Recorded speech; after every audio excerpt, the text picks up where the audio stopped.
नजराना BTV Urdu news में आपका खैर मकदम और आप देख रहे हैं खास बात। सबसे पहले नजर हेडलाइंस पर। 26/11 हमला मामला, माफी दिए जाने की सूरत में डेविड हेडली सरकारी गवाह बनने के लिए तैयार। हिट एंड रन मामला, बॉम्बे हाईकोर्ट ने अदाकार सलमान खान को किया बरी। मुश्तबा दहशतगर्द असदुल्ला को 8 दिनों की पुलिस तहवील, NIA की खुसूसी अदालत ने जारी किए अहकामात। मुल्क से बगावत के इल्जाम में गुलबर्गा से गिरफ्तार सहाफी एजाज अहमद को जुडिशियल मजिस्ट्रेट के रूबरू किया गया पेश, 10 दिनों की पुलिस तहवील। कानून साज कौंसिल इंतखाबात, एक भी मुस्लिम उम्मीदवार को टिकट नहीं दिए जाने पर मुस्लिम तंजीमें नाराज, अक़लियती इदारों ने किया दिफा।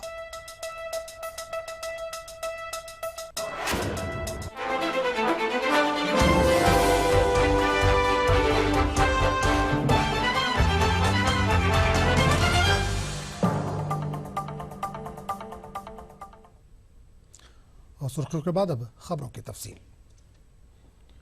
26/11 हमला मामले के मुलजिम डेविड कोलमैन हेडली ने अपने ऊपर लगाए गए तमाम इल्जामात को कबूल कर लिया। हेडली ने कहा है कि अगर उसे माफी दे दी गई तो वो सरकारी गवाह बनने के लिए तैयार है। पाकिस्तानी नजाद अमरीकी दहशतगर्द हेडली को वीडियो कॉन्फ्रेंसिंग के जरिए मुंबई की अदालत में पेश किया गया। अमरीकी अदालत ने हेडली को इस केस में 35 साल की जेल की सजा सुनाई है। हिंदुस्तान का अमेरिका से जो मुआहदा हुआ है, इसी के तहत डेविड हेडली को अमेरिका से बाहर अदालत में पेश किया गया। मुंबई पुलिस 26/11 हमले में पाकिस्तान के सरकारी कारिंदों के मुलविस होने के मामले में हेडली से पूछताछ करना चाहती है। इससे कबल हेडली ने लश्कर तैयबा का रुकन होने की बात कबूल की थी।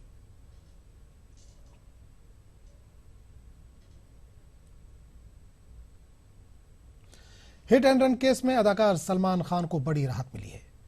बॉम्बे हाईकोर्ट ने सलमान खान को इस मामले में तमाम इल्जामात से बरी कर दिया है। 28 सितंबर 2002 के इस वाक़े में सलमान की लैंड क्रूजर कार से एक शख्स की मौत हुई थी, जबकि 4 अफराद जख्मी हुए थे। 6 मई 2015 को सेशन कोर्ट ने सलमान को कसूरवार ठहराया था और उन्हें 5 साल कैद की सजा सुनाई थी। सलमान खान ने इस फैसले को हाईकोर्ट में चुनौती दी थी।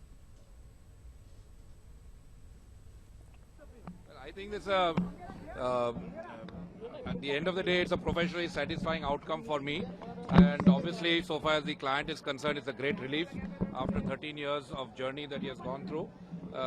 The court has held in his favor on all the issues that have been raised. So we are very glad with the outcome at the end of the day. So the procedure of the law is that when a person is acquitted, the law requires him to execute a bond in case the other side wants to go in appeal. So that formality is in progress right now. He will execute the bond in a little while. So his passport will be returned? And the passport is also to be returned back to him. So what was this about his presence being, was it really necessary? So there is an amendment to the law in 2009 which requires him to execute a bond even if he is acquitted. Anybody who is acquitted also has to be execute a bond. So that's only a procedure of the law. Mumbai में 13 साल पहले hit and run case में अदाकार सलमान खान को court से बरी करने के बाद गोंडा के साकिन अब्दुल शेख की बीवी रेशमा ने फैसले पर गैर इत्मीनानी का इजहार किया। रेशमा का कहना है कि हादसे में इसका शौहर माजूर हो गया। रेशमा का कहना है कि अगर इन्हें मुआवजा मिल जाता तो वो कोई रोजगार शुरू करते ताकि खानदान की किफालत की जा सके।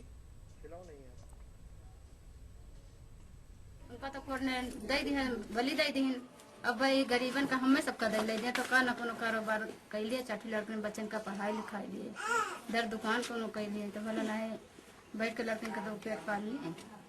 हम तो दूर का बगल हो गए, सरिया पारा है गोड़ में जब से टूटा है तब से चल फिर नहीं पावा थे, चल फिर पावे तो उनका तो बली कर दी कोर्ट ने, तो हम सबका तो मुआवजा कुछ मिले चाहिए। हैदराबाद से ताल्लुक रखने वाले मुश्तबा दहशतगर्द असदुल्ला खां को 8 दिनों के लिए पुलिस तहवील में भेज दिया गया है। बेंगलुरु में NIA की खुसूसी अदालत ने असदुल्ला को 18 दिसंबर तक के लिए पुलिस तहवील में देने के आज अहकामात जारी किए। बेंगलुरु में असदुल्ला के वकील मोहम्मद ताहिर ने यह जानकारी दी। वादा है कि असदुल्ला को बेंगलुरु और हुबली में अहम शख्सियात के कत्ल की साजिश के मामले में गिरफ्तार किया है। तकरीबन 9 माह पहले असदुल्ला को सऊदी अरब में गिरफ्तार किया गया था। NIA की दरख्वास्त पर असदुल्ला को हिंदुस्तान लाया गया। कल बेंगलुरु में NIA की खुसूसी अदालत में असदुल्ला को पेश किया गया था। दहशतगर्द ग्रुपों से मुबैना ताल्लुकात रखने के इल्जाम में गुलबर्गा से गिरफ्तार साफी एजाज अहमद को गुलबर्गा में जुडिशियल मजिस्ट्रेट फर्स्ट क्लास के रूबरू पेश किया गया। अदालत ने एजाज को 10 दिनों की पुलिस तहवील में दे दिया। सख्त सिक्योरिटी के दरमियान एजाज को आज शाम 4 बजे के आसपास अदालत में पेश किया गया। एजाज को बेलगाम से गुलबर्गा लाया गया था। साफी एजाज पर ताज़ीरात हिंद की दफा 124A 120B के तहत मुल्क से बगावत और मुल्क के खिलाफ साजिश करने के इल्जाम आयद किए गए हैं। एजाज के साथ साथ गुलबर्गा के ही एक और नौजवान बेलगाम से गिरफ्तार हुसैन अली कुरैशी को भी अदालत में पेश किया गया। हुसैन अली कुरैशी को भी अदालत ने 10 दिनों की पुलिस तहवील में दे दिया है। कुरैशी को बेलगाम में हसास मुकामात की वीडियोग्राफी करते पकड़ा गया था। कुरैशी से पूछताछ की बुनियाद पर ही गुलबर्गा से एजाज अहमद को पुलिस ने गिरफ्तार किया था।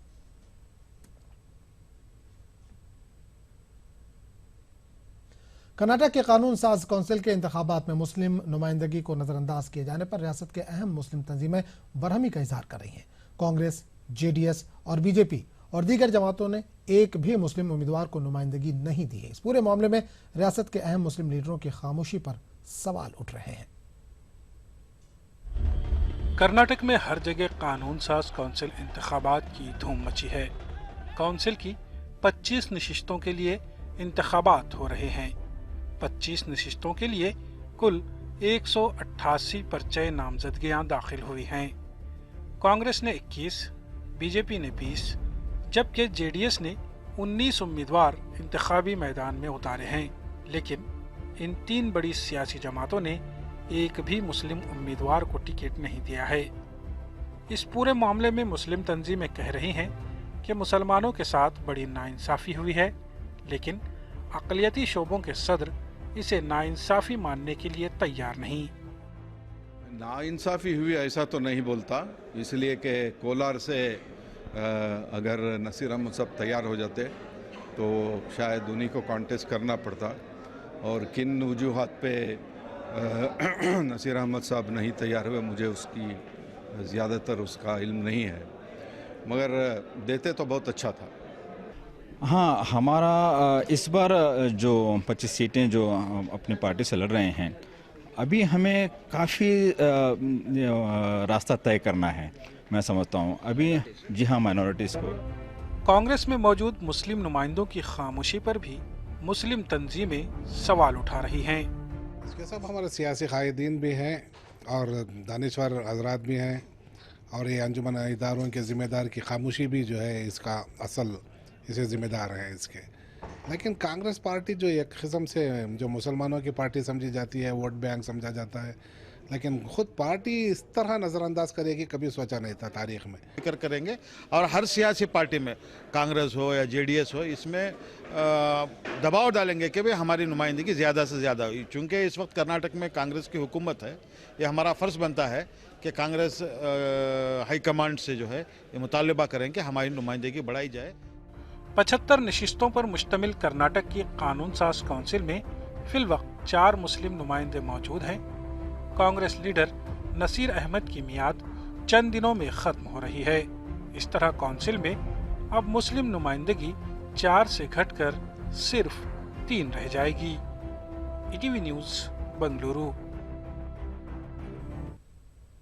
खबरों का सिलसिला जारी रहेगा, लेकिन एक छोटे से वक्फे के बाद।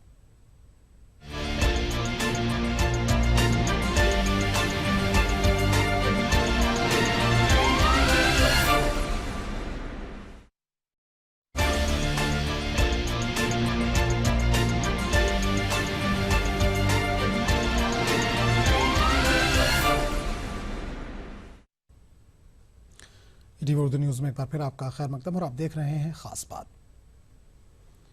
आइंदा 12 दिसंबर को बनारस में होने वाले वजीर आजम नरेंद्र मोदी के प्रोग्राम में डीजे के साथ म्यूजिक बजाने की इजाज़त इलाहाबाद हाई कोर्ट ने दे दी है। वाज़ेह है कि यूपी में रात 10 बजे के बाद अवामी मुकामात पर म्यूजिक के इस्तेमाल पर पाबंदी है।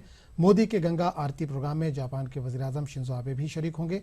यूपी हुकूमत ने मोदी के गंगा आरती के प्रोग्राम में म्यूजिक के इस्तेमाल की इजाज़त के लिए इलाहाबाद हाई कोर्ट से रुजू किया था। माननीय मुख्य न्यायाधीश और माननीय जस्टिस यशवंत वर्मा जी के बेंच में यह अनुरोध किया गया कि मामले की त्वरितता को देखते हुए इसमें कोई जल्दी की तारीख निर्धारित कर दी जाए जिससे इसमें सुनवाई हो सके। माननीय मुख्य न्यायाधीश ने मुकदमे को आज सुबह 10 बजे ही अपनी अदालत के समक्ष रख लिया मुकदमा आज justice honourable the chief justice और जस्टिस दिलीप गुप्ता की बेंच में टेकअप हुआ।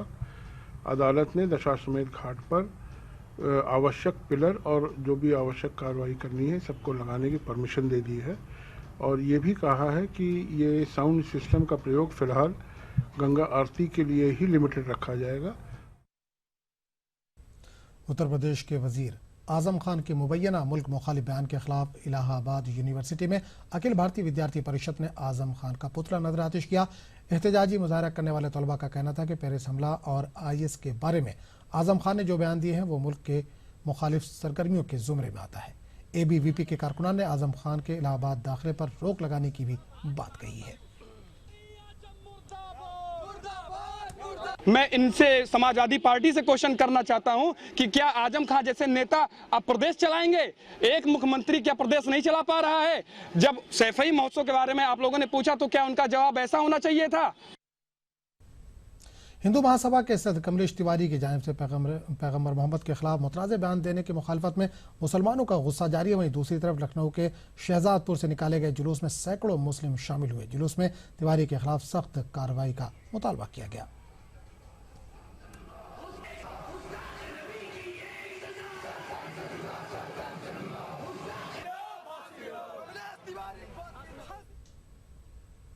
पैगंबर इस्लाम के खिलाफ हिंदू महासभा कमलेश तिवारी के मुतनाज़ बयान पर गुजरात के बड़ौदा शहर के मुस्लिम बरादरी ने ज़बरदस्त एहतजाज किया। मुसलमानों ने खामोश जुलूस निकाला और कमलेश के खिलाफ सख्त कार्रवाई का मुतालबा किया। जुलूस में शामिल लोगों का कहना है कि कमलेश तिवारी जैसे लोग हिंदुस्तान की गंगा जमनी तहजीब को नुकसान पहुँचाने का काम कर रहे हैं। इस किस्म के लोगों के खिलाफ कार्रवाई नहीं की गई तो मुल्क के हालात मजीद खराब होंगे।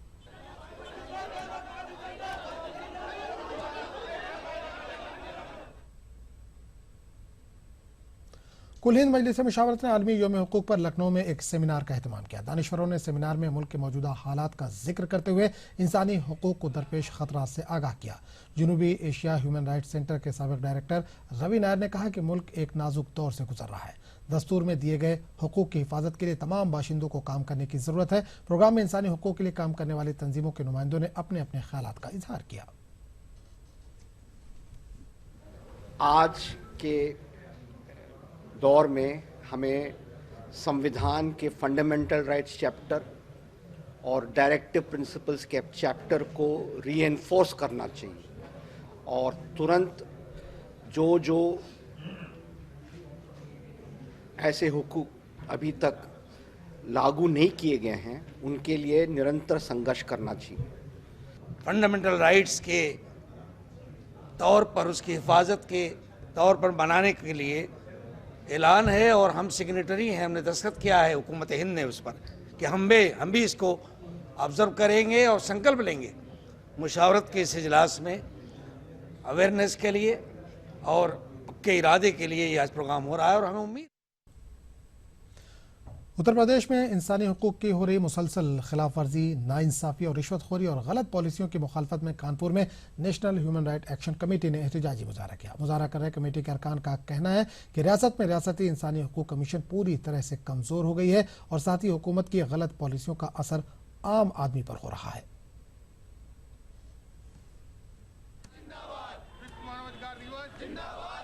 कितने वर्षों बाद भी उत्तर प्रदेश में मानवाधिकार उत्पीड़न की घटनाएं निरंतर बढ़ती जा रही हैं और जिसमें राज्य सरकार इसको रोकने में नाकाम है। कोई भी प्रशासनिक तंत्र मानवाधिकारों के जो भी नियम कायदे कानून है उस पर पालन नहीं हो रहा है और उसकी वजह से बड़ी अव्यवस्था है। समाज में त्राही त्राही मंची हुई है, अपराधीकरण चरम सीमा पार कर चुका है, हालात बहुत गंभीर हैं। खास बात का सिलसिला जारी रहेगा लेकिन एक छोटे से वक्फे की बात।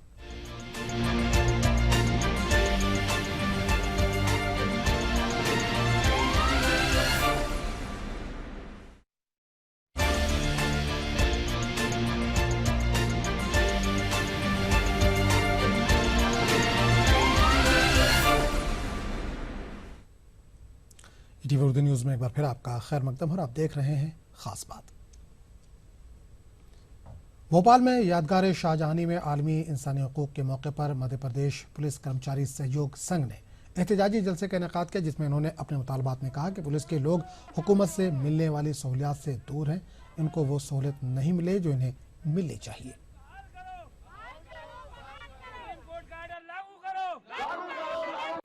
हम माननीय मुख्यमंत्री शिवराज सिंह चौहान जी से निवेदन करते हैं कि आपके पास में माननीय डीजीपी द्वारा अनुशंसाएं जो की गई हैं और माननीय मानव अधिकार आयोग ने आपके पास में जो अनुशंसाएं की हैं, वो समस्त अनुशंसाओं को कैबिनेट में आप रखें और उनको पास करवाएं, जिससे हमारे प्रदेश के समस्त पुलिस कर्मचारियों का सम्मान हो, उनका मनोबल बढ़े और वो कार्य में गतिशीलता आए।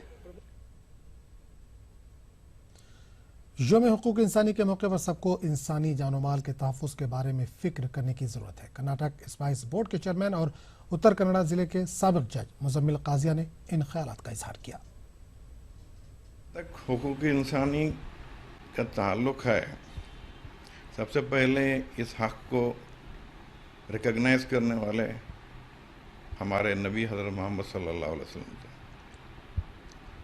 और उन्होंने हुकूक इंसानी जंग के मौके पर हो या आम मौक़ों पर हो, इंसानी हुकूक का तहफ़्फ़ुज़ किस तरह करना चाहिए, इसके बारे में उन्होंने जोर दिया था।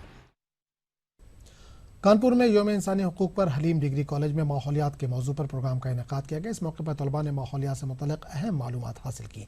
प्रोग्राम में माहौलियात के तहफ़्फ़ुज़ की ज़रूरत पर जोर दिया गया। प्रोग्राम में समाजी तंजीम के जिम्मेदारान ने भी शिरकत की।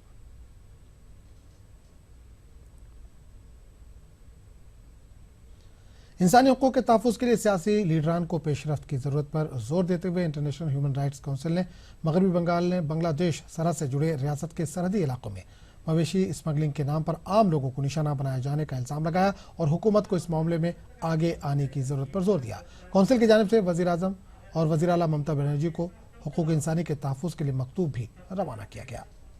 दूसरा फायदा उसका ये होगा कि एक्सेस पानी होने की वजह ऑल इंडिया यूनाइटेड मुस्लिम लीग ने कहा है कि मुसलमानों को वोट बैंक की तरह इस्तेमाल करने और वेस्ट पेपर की तरह फेंक देने की रिवायत कांग्रेस ने कायम की थी, लेकिन आज सभी पार्टियां यही काम कर रही हैं। लखनऊ में मुस्लिम रिजर्वेशन के लिए आवाज उठाते हुए मुस्लिम लीग ने अपने जिंदा होने का सबूत फराहम किया।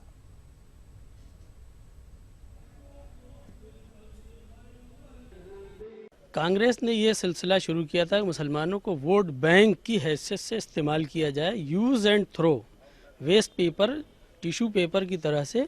वही उसी ढाढ़स पे जनता दल, रीजनल पार्टीज़ में समाजवादी पार्टी, बहुजन समाज पार्टी, जिन लोगों ने समाजवादी पार्टी हो उन्होंने मुसलमानों को आरक्षण देने की बात की थी, इलेक्शन मैनिफेस्टो में भी कहा था, मगर आज तक उस सिलसिले में काम नहीं अमल में लाए हैं और ना उनका कोई ऐसा प्लान है। इससे पहले बहुजन समाज पार्टी ने 2007 में ये बाकायदा इलेक्शन से पहले ऐलान किया था कि हम मुसलमानों को रिजर्वेशन देंगे और सिर्फ उन्होंने एक ख़त लिख करके बस अपनी खाना पूरी करके वो ख़त्म कर दिया।